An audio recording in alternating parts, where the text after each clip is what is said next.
Good morning and welcome back to day two of Forum Europe's Future Cities Conference. My name is James Wilmot from Forum Europe, and it's a pleasure to have you with us today. It's often said, but we do really have a packed series of sessions coming up, so I'm going to be very brief. I touched on some of the platform functionality yesterday, so I won't go through that again today. If you do need more details on how you can utilize the platform, you can find instructions in the reception area, or feel free to explore the platform at your leisure. I would just point out, however, that the chat area is on the right-hand side of your screen, and in particular the stage tab. This is where we will be pulling questions that you're putting to our speakers across the day, to the moderators for the different sessions. So use that chat to post your questions and your comments, and also to engage with each other across the course of the day. Replays from yesterday are already available on the event website, and if you need a reminder of this URL, we can place it into the chat area shortly for you. Replays from today will also be published on the site, so look out for those also. You will receive an email from us after the event with the complete details on everything you might need to follow up on the conversations from this year's inaugural Future Cities Conference. So thank you again for being with us today, and thank you once again to our event sponsors, Dell Technologies, Johnson Controls, Microsoft, and Move EU, and their support is very much appreciated. So I'll now hand over to Paul, Forum Europe's chairman, who will lead us through this keynote session this morning. So over to you, Paul. Thank you, James, and welcome everybody. Welcome back to day two. As James said, it's a packed agenda, so we shouldn't waste too much time. You will maybe heard me yesterday morning setting the scene at some length, so I will not repeat that exercise this morning and just move on directly to introducing our esteemed keynote speakers this morning. We're going to start with a pre-recorded address from Virginijus Sinkevicius, the European Commissioner for Environment, Oceans and Fisheries. He will start the ball rolling. So let us now listen and watch the Commissioner. A very good morning to everybody, and thank you for this invitation. Today, the focus will be on the role of cities in the green and digital transition. What are the challenges of today, and how today we can build cities that are fit for the future. These are top-level priorities for the European Commission, and they are both at the heart of the European Green Deal. The Green Deal is all about transformation. Changing our approach to production and consumption, changing our behavior, and building an optimistic vision of the future. It's a plan for climate neutrality, for zero pollution, for a restorative approach to nature. We also need to recover from COVID and build back better. And cities, with its citizens, local authorities, dense economic, social and cultural fabrics are at the heart of this.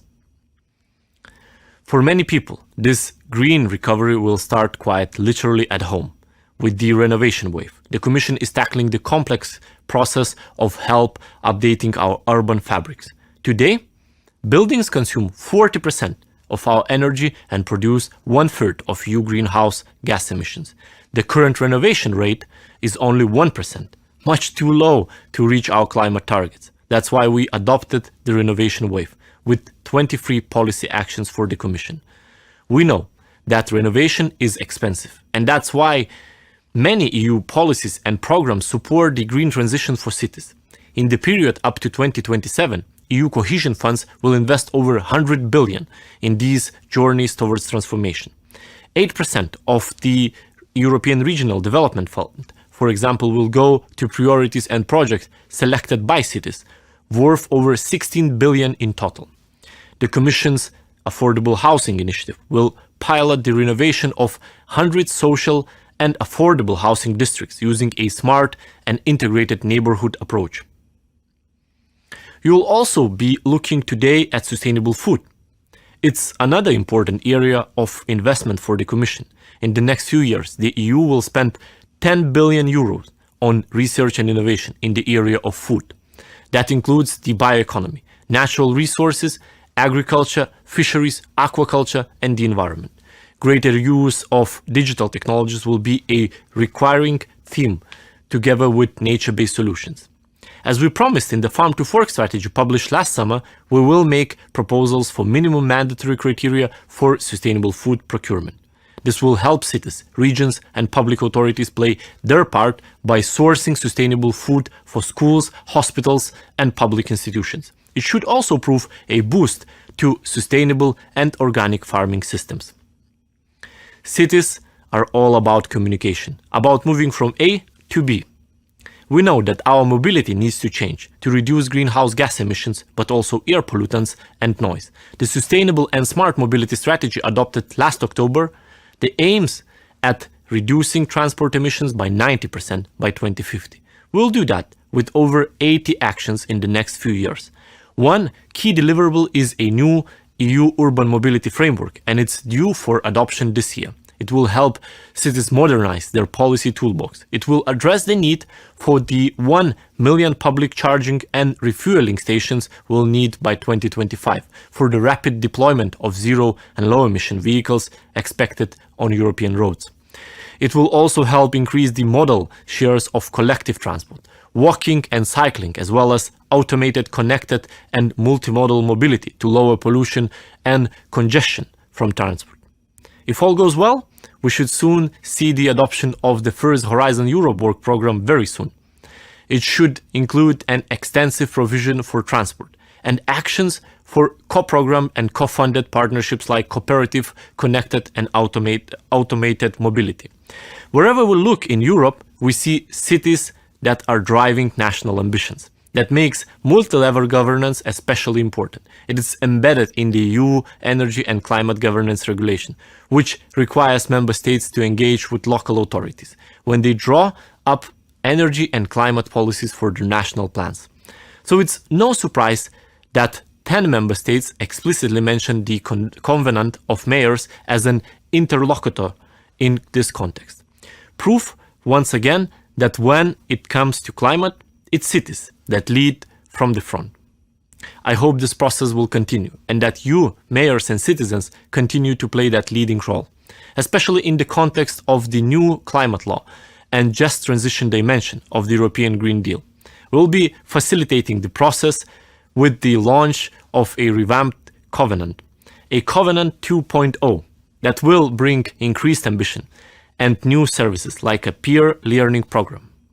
For the Commission, there is no doubt that cities play a pivotal role in the green and digital transition. With that in mind, member states, regions and cities will see major increases in EU funding in the coming years. More instruments, more opportunities and more investment than ever before. I know I can count on you to play a central role and to help drive Europe to a climate-neutral future by the middle of the century. We will support you, we will empower you, and we will make sure you remain firmly in the driving seat. I wish you fruitful discussions and a very enjoyable day. Thank you. Thank you very much, Commissioner. You can't hear me express my thanks, but I do want to record them anyway. Thank you very much indeed for your time. I now move on to our next keynote address.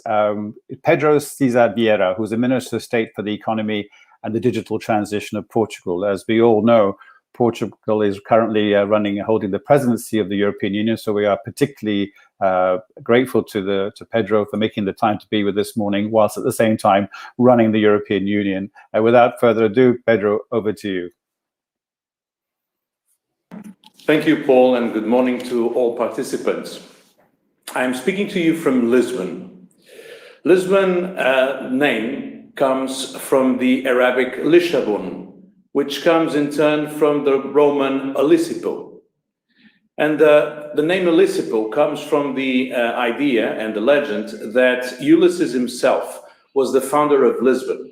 He went in his journey from the columns of Hercules in Gibraltar and came to the mouth of the Tagus River, where he founded the city. Now, before Ulysses, Phoenicians have been here, Greeks have been here, Romans, of course, established a very important city in this place. And throughout the ages, Lisbon has remained a place where people meet, where people depart for other areas, where people make business and develop ideas. This is mostly the history of European citizens. It is where people choose to live, where the bulk of activity and creativity and innovation occurs. This has been so throughout the centuries, and it will continue to be so in the future, I'm quite certain. Lisbon is today, or was last year, the green capital of Europe.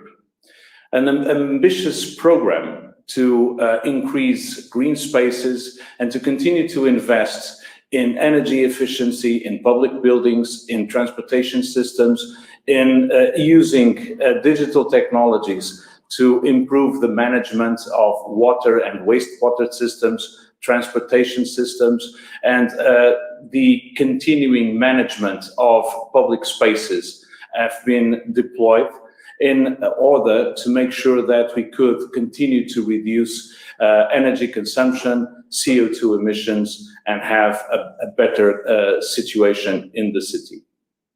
And I think this is a trend that we are seeing across Europe. We just heard the Commissioner talking about the appropriation of funds which the European Union is making to accelerate the green and digital transition in Europe. And a large part of that will be done in the cities. The pandemic has affected very significantly the way people live. We have experienced on a scale which was probably not heard before the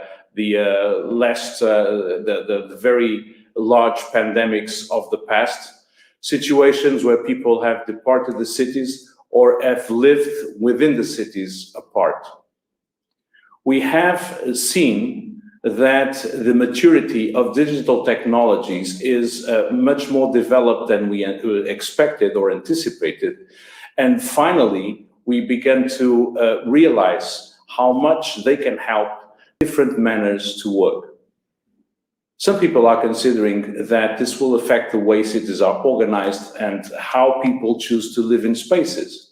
Maybe more people will choose to live far from the cities, close to nature, as digital technologies allow them to continue to work and being connected to the world at large. Some people believe that this will require a reinvention of spaces within the cities, or even the way we organize the urban living. And I'm quite sure that all these trends will come true. I'm quite sure that cities will continue to evolve. We don't live in Lisbon or Paris like we lived in the 16th century or even the 19th century. But I do believe that cities will continue to be a place of concentration. It is when people meet and work together that innovation and creativity thrives. People will continue to need basic services which only the scale can provide in a better way. Schools, universities, investigation centers and research centers, hospitals, large infrastructure will require the support of a city. And people will continue to meet and work together in order to develop large projects. So even if we can expect that digital technologies will continue to transform the way we live in a city or the way we connect between cities and between rural and urban spaces, I do believe that the cities will thrive. And I believe so too, because it is at the urban level, at the local level, that experimentation in governance and democracy takes place too. Local government is flexible, it is close to population, therefore more reactive to innovation and changes in the way people operate. Mayors do play a very significant role in the way we continue to operate and manage public services, in many cases, in a much more effective way than more remote bureaucracies. So a thriving local democracy is also a factor which is relevant for the transformations that we see forward. And those cities which are better able to take advantage of technology to embrace the transformations that we are seeing occurring, and working with the population and reacting to inputs from those living in the cities or those who seek to invest or to relocate to their urban spaces, will be the ones which will be better placed to continue to develop. I know that these transformations need to be accelerated. We've just heard from the Commissioner how the Green Deal and the targets that we have set for climate neutrality, CO2 emissions reductions, and the circular economy, which is now a priority, a political priority, and both for governments and the populations, will need to be accelerated in the coming years. And probably the most significant areas where these changes will need to happen will be in cities. Energy efficiency in buildings is a priority if we want to effectively reduce CO2 emissions and the way we consume energy. Mobility systems within the cities will also be an area for change. Not only the way we move people in between cities and within the cities, but also how we have logistics operating within urban spaces. The continuation of the use of the deployment of digital technologies, the gathering of data and the use of data and artificial intelligence to better manage our systems will also be key to this. Now, the future will require significant investment within the cities. And cities have been somehow affected in their finances by this pandemic. They have lost income by the falling of the economic activity. They have made significant expenditure to make sure that businesses could continue to operate and that citizens were accommodated both in responding to the pandemic or in supporting a reduced level of activity. So there's going to be a very significant need to make sure that we continue to provide the funding to the investments that across the continent cities will have to do to continue to accompany this change. This will be very important, which is why we find it so important, the quick deployment of the Next Generation EU funds. It has been a priority of the Portuguese presidency that not only we completed the approval of the regulations required to implement the resilience and recovery plans for national governments, but also that we completed the approval of the regulations in respect of the various funds, structural funds within the multi-financial budget for multi-year financial budget for the European Union. We do believe that the time for action is now, and we do believe that it is important that as we complete our presidency, we see in place all the instruments to make sure that governments and cities have at their disposal the funds required to meet the goals of the green and digital transition, which we have collectively set forth. Portugal will do its part, not only after completing the presidency and leaving the basic financial architecture in place, but also in executing and implementing the National Recovery and Resilience Plan. It will accelerate our goals towards the green transition, and we have put a very significant importance and emphasis on the execution of this by cities. It will be in the cities that the bulk of the transitions will be made, and I'm quite sure that citizens, mayors, and governments will work together towards that goal. Thank you. Very much indeed, Minister. If I may ask you one question before you leave us. You talked some length about this green digital transition. A large proportion of investment needs to be spent and will be spent in the cities, and the quick deployment of the next generation funds you refer to. I think I'm right in saying all member states have now submitted their very extensive and comprehensive recovery plans to the European Commission. So it's now, the process is now starting to take effect. Maybe from a Portuguese perspective, you can take off your presidency hat and wear your national minister's hat, since you are the Minister for the Economy and Digital Transition. Can you give maybe the audience a flavor of how Portugal intends to spend its allocation of the Recovery and Resilience Facility, just to give us an idea of what are your ideas behind how it should, these large substantial funds should be spent? Thank you for the question. We have worked in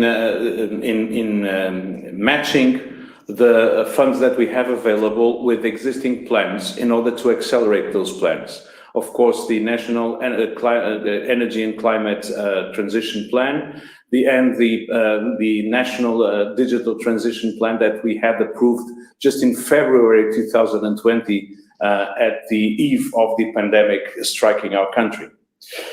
These two areas have identified where we need to invest in order to meet our goals. And in terms of the cities, this will be largely in refitting buildings, public and private buildings, for energy efficiency.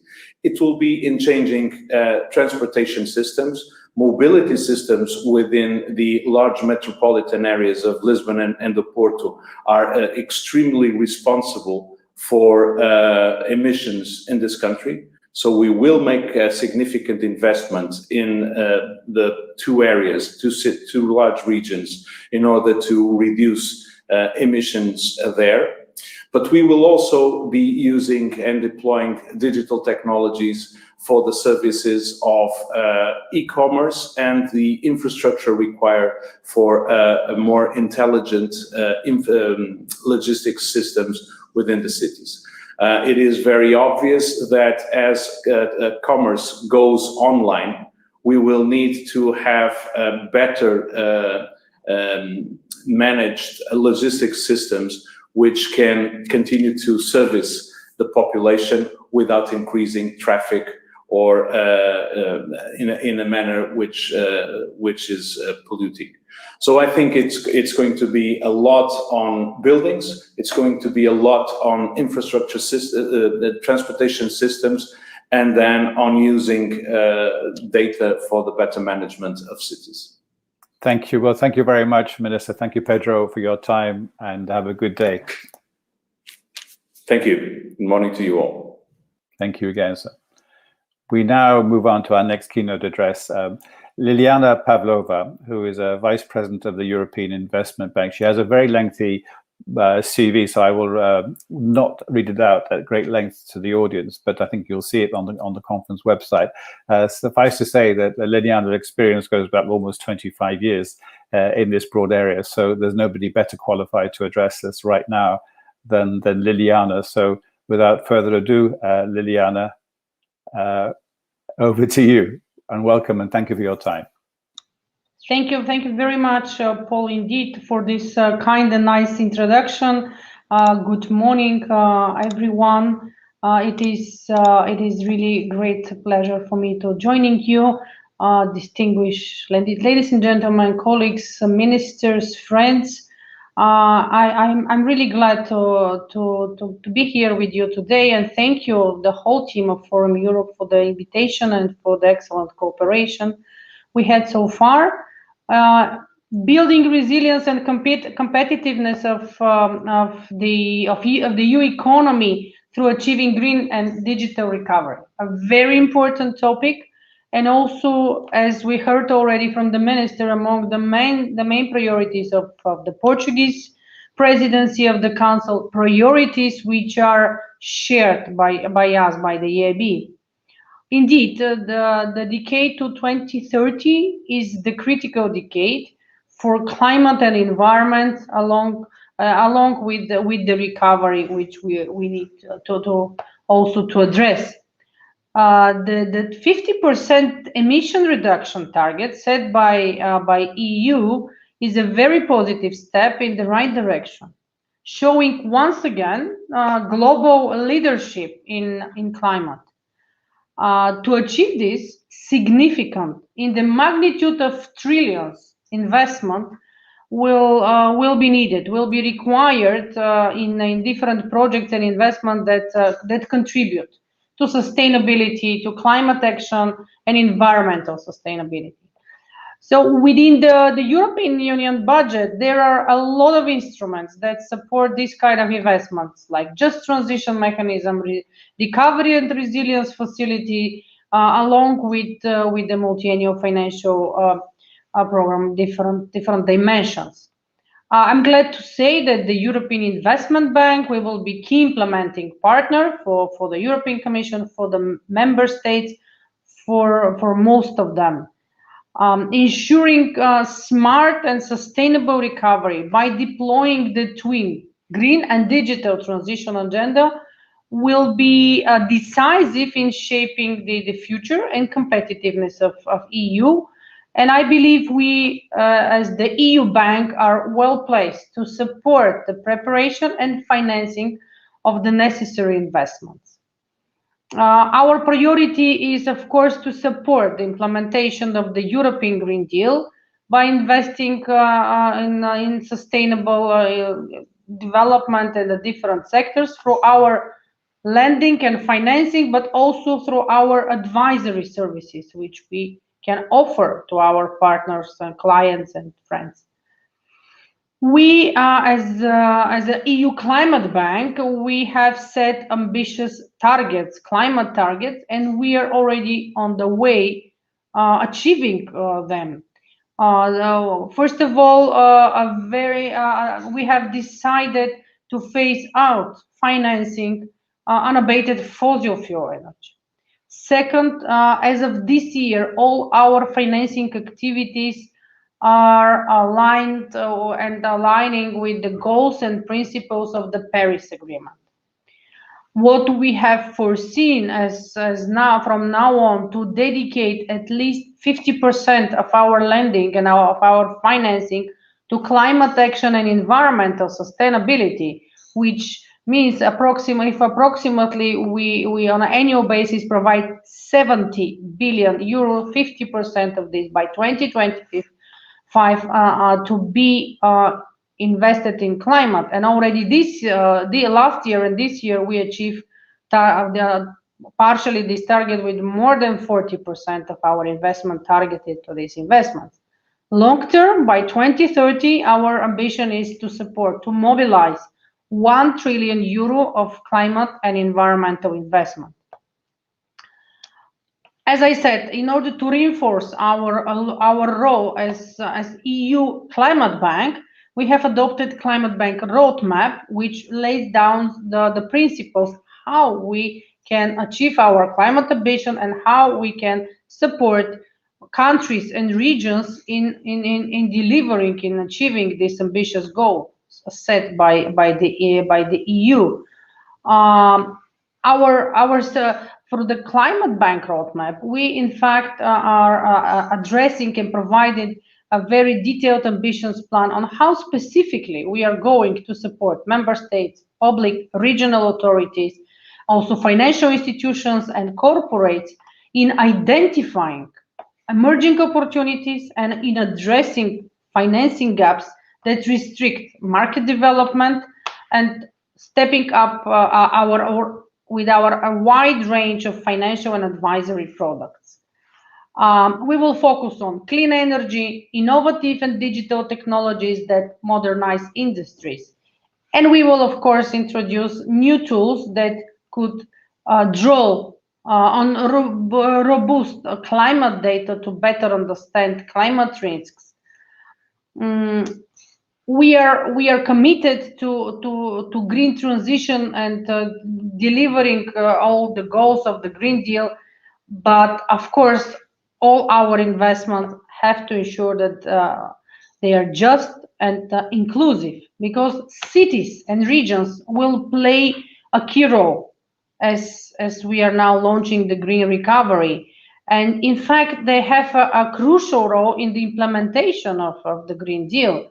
And because I truly believe that without concerted action of cities and regions, it will be impossible to implement the Green Deal. We can only build a green future if we ensure that we, in reality, leave no one behind. So that is why we are really committed to support, and we will have an active role to play in all three pillars of the Just Transition mechanism. And of course, we expect cities and regions to play as well a key role in it through their strategic investment planning, for co-financing and implementation modalities. Because from our perspective, any just transition strategy should address the need of multiple transitions: environmental, energy, socioeconomic, and infrastructure, which transitions are really required in carbon-intensive regions if they are to successfully decarbonize and move on new sustainable development pathways. As I said, we will play a key role in all three pillars. I will not go into much details because I hope we do have quite a good established partnership with the city and regions, and we can offer our support there. As I said, in addition to just transition, and in addition to this path, cities and regions as well are critical in the recovery part of the overall Next Generation EU package, because they are well placed to find synergies and co-benefits of green investment and enhanced resilience to COVID and any possible future pandemics. And because urban and regional investment will play a key role in this.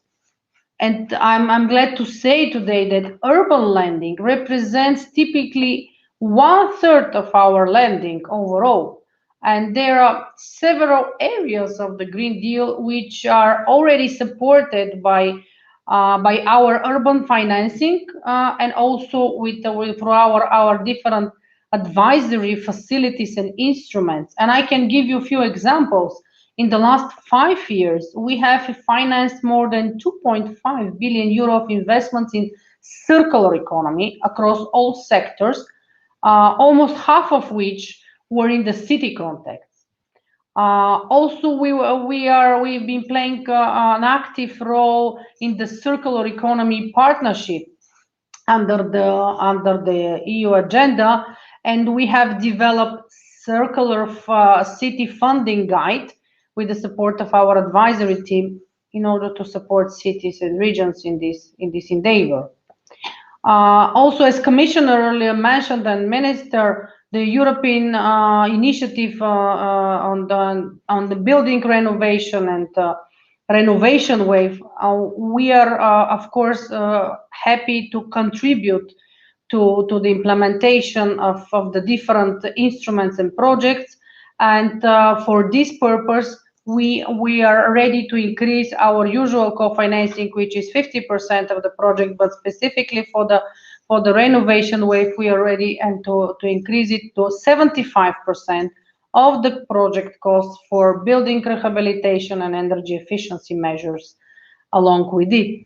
And last but not least, we are also focusing very much part of our urban lending to sustainable mobility, improving public transport systems, replacing fleets with any green electric vehicles, investing in charging infrastructure, and many other investments to support cities in providing better mobility and services for the citizens. And according to our recent investment report by our economists, municipal investments in digital infrastructure are advancing, but disparities, of course, could result in further polarization. Over last 3 years, 70% of European municipalities increased investments in digital infrastructure. So looking forward, municipality state that digital remains a top priority alongside with social or socio-economic or climate investment investment facilities. So, but we have to admit there are strong regional disparities in the perceived adequacy of the municipal infrastructure investments. A lack of digital infrastructure is seen as a major obstacle for investment by the companies. More than 60% of overall EU companies believe that digital infrastructure or lack of digital infrastructure is a serious obstacle. And if we compare it to United States, it is we are kind of lagging behind because only 5% of the US companies believe that digital infrastructure is lacking. So there is also some evidence that digital adoption by companies is higher in municipalities that have better digital capacities and infrastructure. So by saying all this, digital technologies will be critical to climate transition, to innovation, and if we want to achieve the green and then digital transition successfully.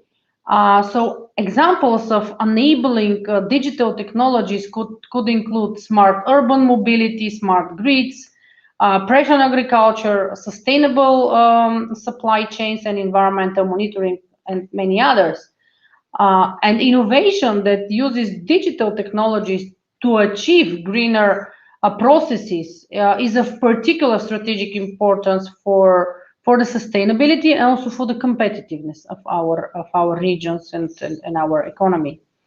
So my final message is that only by acting together we can enhance synergies between public and private sector, between more advanced and less developed regions, if we want to improve our lives and to strengthen resilience to climate change and to ensure successful and smooth recovery from the pandemic. Transformations need to be organized as fundamental changes are needed all over Europe, locally, centrally, in the cities, in schools, in businesses, and only together we can achieve all of this. And I can once again reassure you, EIB, we are ready to support cities, regions, businesses, and governments and NGOs in this endeavor. It is a collective journey, and we are really committed to support and to contribute to it. Thank you very much. Thank you very much indeed, Leliana. Before I let you go, maybe I could ask you one question. So the focus today is very much on green digital transition and the huge investments which are required across the entire European Union to make that a reality. I do appreciate that the European Commission is running the Next Generation EU project, if you can call it a project. But what is the role, would you say, of the European Investment Bank in the implementation of the Recovery and Resilience Facility? What is your role to play in that area? Thank you, Paul. Indeed, very good opportunity for me to share something maybe not so well known so far, and which is really indeed Recovery and Resilience Facility requires significant effort in the limited timeline to deliver in order successfully to deliver on the different objectives and projects to be implemented. And EIB is ready to complement, to support government, cities, and regions in the implementation of, as I said, of the different instruments, including the to provide the necessary support for the implementation of Recovery and Resilience Facility. For example, we have already agreed with Greece for along the discussions for the implementation of their National Recovery and Resilience Plan that we will be managing up to 5 billion euro of the Greek National Recovery and Resilience Fund. our technical, our financial and environmental experts will identify high impact projects, will identify priority sectors, and will propose financial structures and instruments to ensure the best use of the combined European grant with the loan support to Greece in this specific case, in order to mitigate socioeconomic impact, more specifically of the coronavirus pandemic. So, and with our support, we will make sure that the recovery from the challenges of COVID-19 also are combined and also delivers on climate action, digital opportunities, and accelerate also energy transition through different public sector projects, corporate investments, SME financing schemes, along with our advisory activities, which we are ready to provide. So this cooperation with Greece is our first one to implement investments backed by the Recovery and Resilience Facility. We have also launched some discussions on the same path with Italy, with Romania, with Bulgaria, and I hope other regions and countries also to use this opportunity, because we can offer financing schemes that combine RRF and our EIB resources in a complementary way, in order to improve corporate and public entities' access to financing. Of course, we can offer different models and different products. As you know, we have European Investment Fund, our subsidiary, as we call it, lending arm of the bank for riskier financing in support of SMEs. So this is the other instrument through which we are also ready to provide support, earmarked with the funds out of the Recovery and Resilience funds, which will be directly implemented by EIF as fund of funds. In the same way, here in the bank, we are also could offer different products under the seat of fund of funds, which is to be established and managed by EIB. This could be, and here the benefit is that EIB could be appointed as fund of funds of using RRF funds directly, without the need of procurement, because we are a direct partner as per the regulations. So the different products could target SME support, support and investment to larger corporates, to SPVs, and also to public sector entities. So depending on the size of the projects, the different models could vary. And at the end, our financing schemes aim to provide comprehensive support, including repayable finance, grants, and advisory as a combination.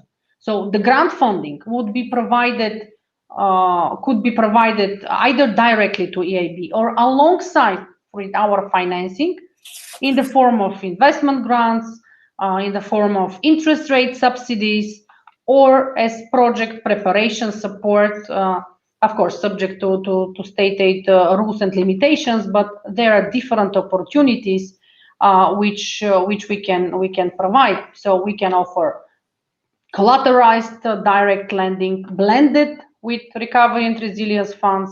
We can provide parallel lending through EIB together with co-financed with recovery and resilience fund resources, and blended with grant resources from RRF, and also some kind of guaranteed intermediated lending through local banks, our partners, the financing institutions which are operating locally. We can also provide this kind of intermediated lending through channel through commercial banks. So there are plenty of opportunities, and we are already working and exploring them, and we are open to provide as flexible as possible support to our great partners in the program. Thank you, Leliana. Thank you for that very interesting insight. As you say, I think a lot of people know about that, so it's very nice to get your your information and insight about that. We'll let you go back to work, as it were, and thank you very much for being with us this morning. It was my pleasure. Thank you again. We now move on to our final keynote address of this morning, to be delivered by Barbara Kaufmann. Barbara is the Director for Employment and Social Governance at DG EMPL, which is DG Employment at the European Commission. Thank you very much, Barbara, for being with us this morning. And the floor is yours. Thank you very much, and good morning, everybody. I'm very pleased to be here with you this morning and to be able to speak after these very interesting speeches before me. I think that you have an extremely topical event on the future of cities related to the green and digital transition, and it's clear that cities do play a key role in today's economy and society, and will continue to do so, and in particular in shaping the fair transitions. Now, it's of course important to look at how we can make sure the future cities are resilient, modern, and also inclusive. And I think in that sense, this forum provides a very good basis for exchanging knowledge, best practices, and so on. Now, in my intervention, I would like to touch on three points. One is about the employment developments and job creation in urban areas. The second is about social inclusion in cities. Of course, all this also in the context of the transitions. And then also, like others, I would like to make some references to the initiatives that are already ongoing, both at the local level, but also, of course, at the EU level. Now, if we look at the current numbers, it's clear that three-quarter of all Europeans live in urban areas, and that's more than what we find at the global level, where it's 56%. And it's clear that Europe, we see that cities provide for an area where you have more and better employment opportunities compared to rural areas. If you look, for instance, at Eurofound's 2019 European Job Monitor, it shows that metropolitan regions have seen the fastest employment growth over the last decade, and much of it occurred in high-skilled and well-paid jobs. So citizens of major cities often have higher educational attainment, and the majority of jobs in urban areas are in the services sector. One of the explanations for this enhanced employment growth is that you have a physical proximity of workers, companies, consumers that brings lower costs and knowledge spillovers, and makes cities attractive to work and to invest, so-called agglomeration effect. And in this context, digitization plays an important role, as you have often better equipment in terms of services, digital infrastructure, and there are also new trends of platform work that require solid digital infrastructures, and that's also something that you can find in cities. Therefore, for us, it's clear that digitization is one of the factors that will also create, especially in cities, further jobs. At the same time, similarly, one can say that green growth is a job creator. Our estimates say that by 2050, we expect 2 million more jobs in net terms, and by 2030, 1.2, and a lot of those can be expected to take place in cities. That also makes it very important, these transitions that are taking place, that we take care of upskilling and reskilling the labor force. And this is one of the reasons why in the recently agreed first at the Porto Social Summit, and then also on Monday at the EBSCO Council, there was an agreement on three new targets: one on employment, 78% by 2030, one on adult skills. By 2030, 60% should be 60% of the adult population should be every year in training, and the last one is bringing out 15 million people out of poverty and social exclusion. Anyway, this is going to be certainly also a major ambition for cities, and it's clear that after all the positive elements that I've mentioned, there are also challenges, and that brings me to the second part of my talk. And here I would like to say that obviously job creation is one side of the coin, and not only it's the jobs that attract people to the cities, but even other opportunities in terms of access to education and infrastructure. But we can also observe that actually unemployment rates are higher in cities, on average 1%, higher in high-income countries based on OECD data, and actually 2.5% even in other countries, not necessarily high-income countries, which is the sort of urban paradox. So you have, on the one hand, the cities attract people who seek employment, and they do create jobs, and at the same time there are higher unemployment rates. And that also then links to the other issue, the second issue, which is that the larger share of the population at risk of poverty and social exclusion lives in cities. And here also we have looked in our recent Employment Social Developments in Europe report at the fact that the unequal, the cities or the metropolitan areas are more unequal than the rural areas. So there is still quite a lot of work to do in terms of inclusion of people in the labor market and in society. And I think this is a particular issue also when we look at the transitions, and to make sure that no one is left behind. Now, inequality, for instance, has worsened according to Eurofound data when it comes to housing prices, living costs.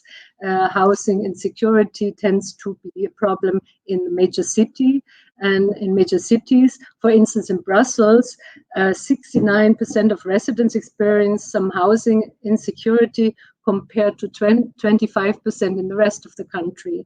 And thus, affordable housing is a key issue. And in the context of the energy, in the context of the green transition, energy poverty is a key element that needs to be tackled. And we will have to look at this very carefully, because currently 38 million Europeans are unable to afford keeping their home adequately warm. And of course, a major part also falls on cities. So apart from these social issues, of course, the environmental issues that cities have to tackle also basically that you have higher greenhouse emissions, pollutions in cities. I think you know that best. I don't have to give you all the details.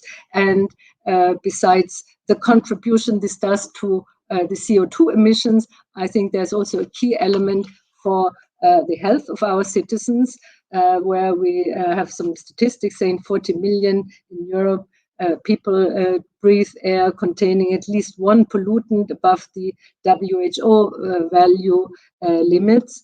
And I could go on with some data, which I will spare you right now. So it is clear that cities have their attractiveness and also have some key elements that need to be tackled, and there you are crucially placed to do something about it.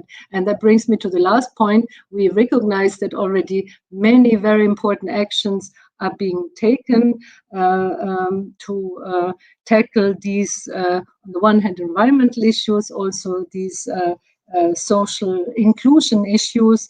And if I may just mention a few, we know, for instance, and it was also said before, one of the elements, and many of those initiatives are based on bottom-up and grassroots initiatives. For instance, the Covenant of Mayors, launched in 2008 in Europe, brings together thousands of local governments, as you know very well, and this voluntary commitment to implementing EU climate and energy objectives is of course key, especially now in the context of our new commitment to climate neutrality by 2050.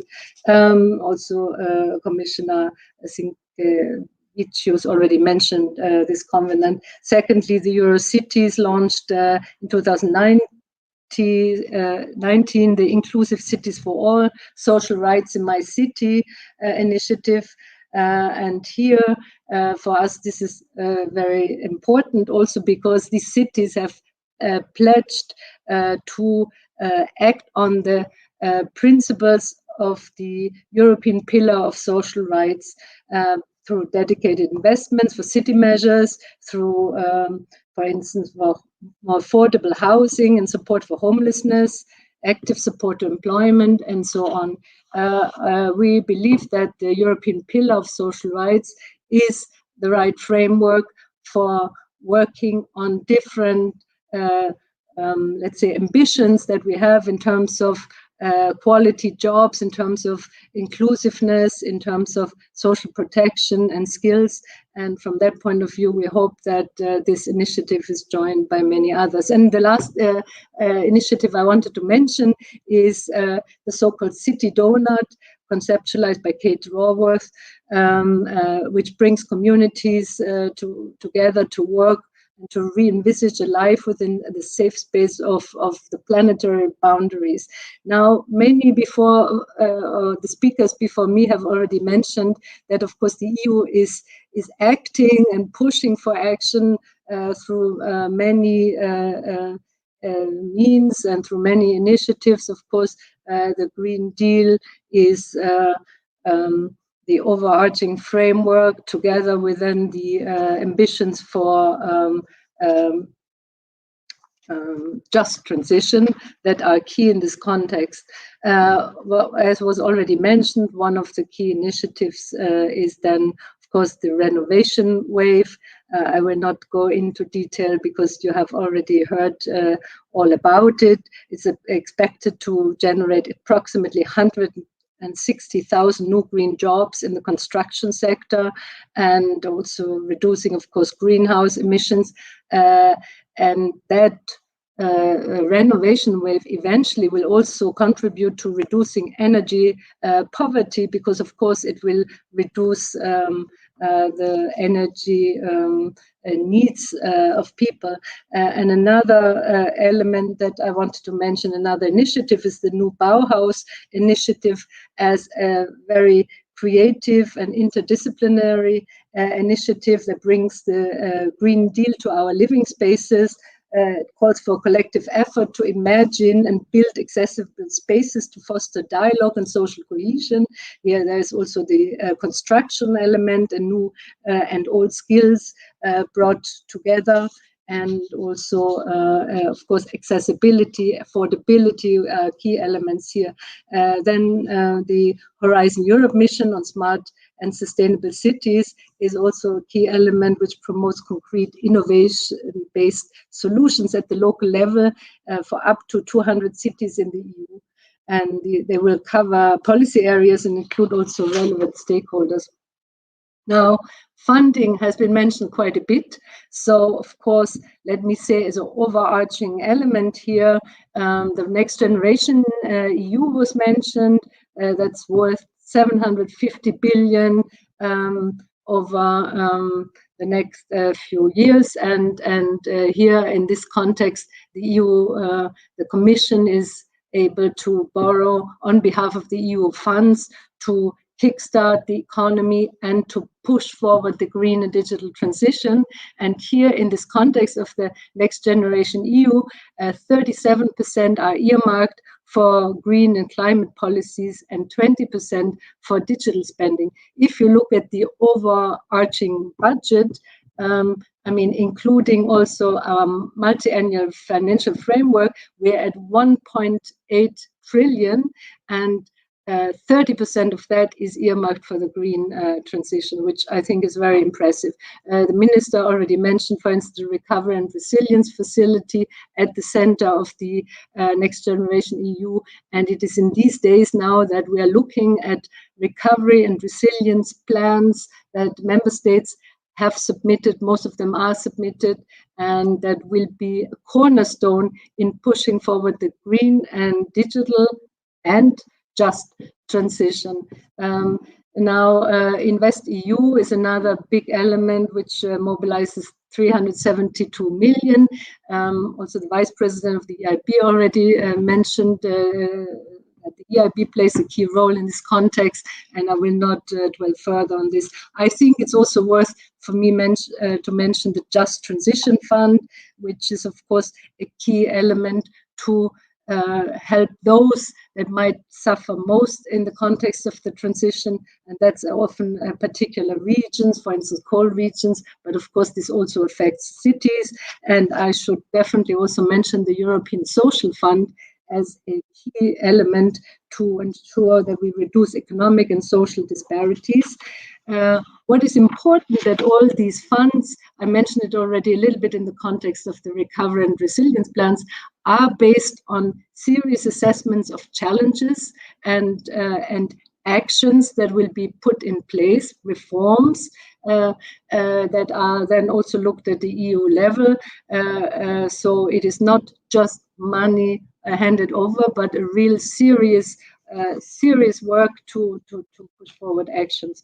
So I think in this context, I would like to conclude with saying that I believe that the European Pillar of Social Rights is a key framework that is very useful in making sure that we achieve and you cities achieve a just transition, and it is of course now endorsed not only the Pillar of Social Rights, which already exists since the end of 2017, but now the recent Porto Summit endorsed the action plan for the Pillar of Social Rights, which on the one hand endorses these targets that we have, and on the other hand also many actions. But as many said before, we cannot do it alone.